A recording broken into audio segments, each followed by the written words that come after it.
Okay, so today, guys, I reviewed this video on stream. Somebody had sent it to me. It's a really bad take for Modern Warrior. And I reviewed it, but I didn't really feel like I did myself justice by the way that I explained myself. So I wanted to redo the take. Now, for those of you who don't know, this is Modern Warrior. He's lost a considerable amount of followers, about 800,000, in the wake of a pretty big controversy. Which it really wasn't even that big, but the thing is that he will overinflate every single wrongdoing other people do, so he received that energy back. Plus, what he did was take advantage of a couple of women, even though he pretends to care about women and women's issues. And I say pretend because very clearly what he did was a violation of that trust, right? Now, here's how we know. Here are some of the examples, probably one of the examples of Modern Warrior virtue signaling over a woman's issue. For those of you who don't know, this is Max Taylor. It's just a joking video he made saying, fighting the masculine urge to wear leggings to the gym and accuse every girl of looking at me. Now, a girl made a video saying, fighting the feminine urge to wear leggings to the gym and accuse every guy of looking at me. Okay? It's a very harmless joke. If we really want to get into it, like, yeah, at the gym, sometimes men make women feel uncomfortable. In fact, at the gym I go to, I guess a girl came in one time, and there's a small girls-only area. And she went right into the girls' area. The guy who worked at the front desk went right into the back for some reason to find his friend and said, yo, that your girlfriend's there, like the hot girl. It wasn't actually his girlfriend. And they're like, yeah, I don't know why she goes worse than the girls' room. That room is stupid. And I'm thinking, I probably should have said something, but I was thinking my wife was there too, and she was pissed.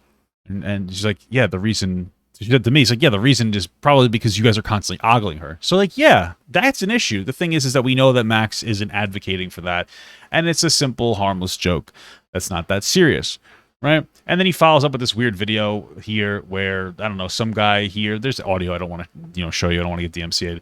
And then this guy has a cute girlfriend, woo, and then Max is making a silly joke about how he wishes that was him.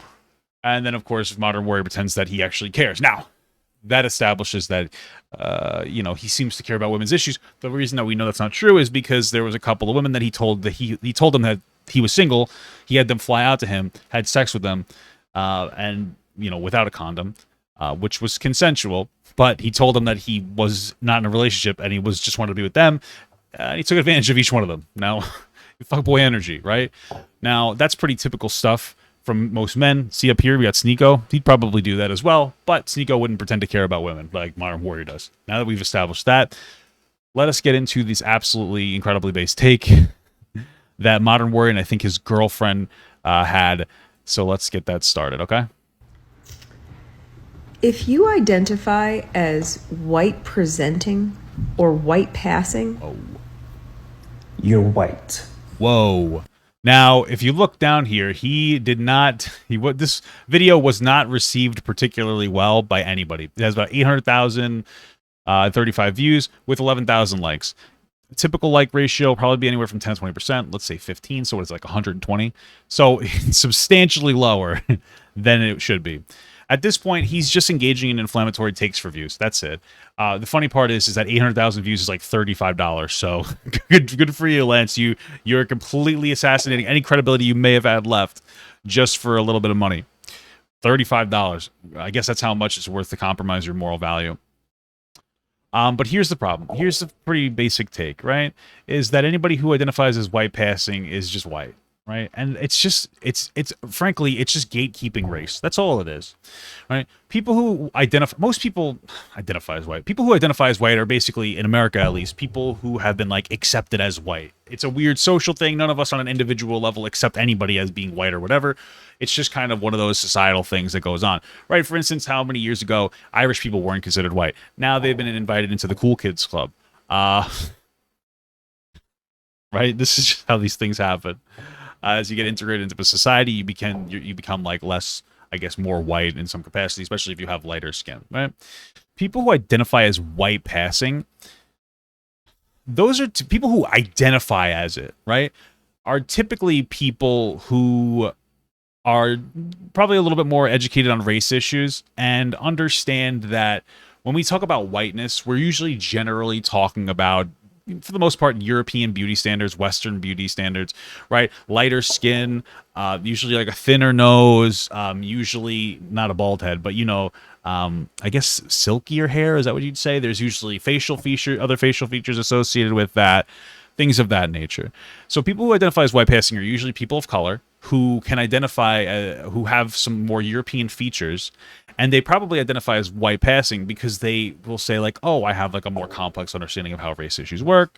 And despite the fact that, let's say, for instance, I'm black, I understand that the fact that I'm white will have a subconscious impact on people who associate with me, and they may think that I'm more reputable, or they might like their first impression of me might be a little bit better, right? There's a study that was done where anybody of any race, when they perceive somebody of like their own race, they tend to see them, unfamiliar people, as a little bit they're more comfortable with them, right? And this is like black people seeing an unfamiliar black person more comfortable than seeing an unfamiliar white person. Same thing with white people. White people seeing another white person, an unfamiliar white person, are more comfortable with them than an unfamiliar black person, et cetera, et cetera. It goes across the board, right?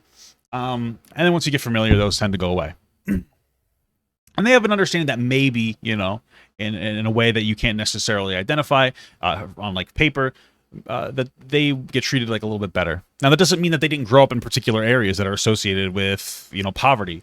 Because generally speaking, people of color will have a higher chance of growing up in an area of poverty. And that doesn't mean that white people don't.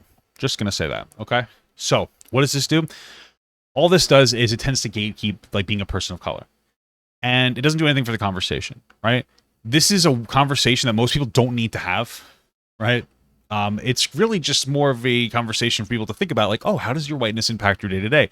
The average person doesn't really necessarily need to care. All you really need to know is you need to do your best as an individual to try not to treat people that you don't know who are walking on the street as less than. That's just all you have to do. You have to be like, okay, I got to make sure that I'm like, try to treat everybody equally across the board. If I don't, in general, if I don't know them. Once you know them, you can treat them like shit, okay? Listen, there's some people I don't like. Okay, you can treat them terribly. No, you get what I'm saying, though, right? That's how it is. On your day-to-day interactions, you try not to interact differently with one person. Like, oh, there's a white guy. Hello, howdy, neighbor. And then you see a black guy. You're like, oh, I'm going to walk across the street. That's what we're talking about. Try not to do that. That's what most people need to know. But if you get into the kind of like, race, I guess you say like, more racial conversations, this is an interesting conversation to have. Like I said, they're gatekeeping, I guess, for people of color. They're saying that you are not black enough, you're not Hispanic enough, you're not indigenous enough to identify with this issue, even if you have the problem, even if you can associate with the issue. And it doesn't do, all it does is greaten the divide. It increases colorism, right? Colorism is basically racism, but for color, right?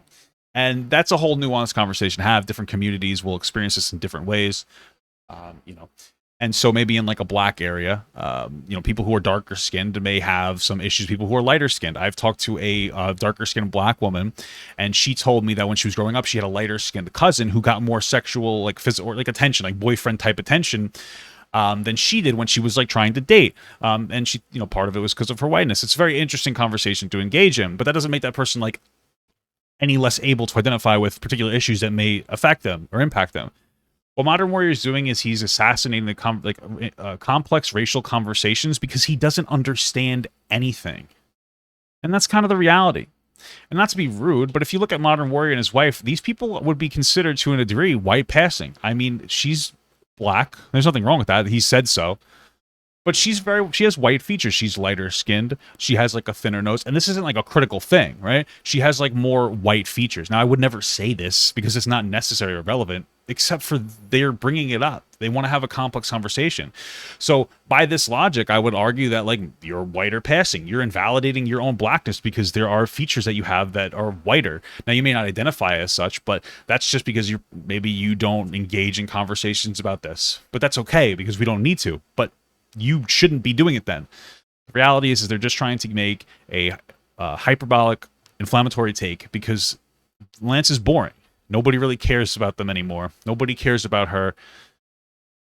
But this proves that they have no business in engaging in conversations about race issues. And I know that I'm a white dude, and you're like, what do you know? I try to know. I try to talk to different people. I try to share experiences. I try to talk to people that are different from me. I'm a white dude, right? I'm a cisgendered white male. The other day we had a conversation with a trans guy because I'm trying to understand, right? I'm trying to do your best to talk to people who associate with different identities, that they can give you insight on how they feel about particular things.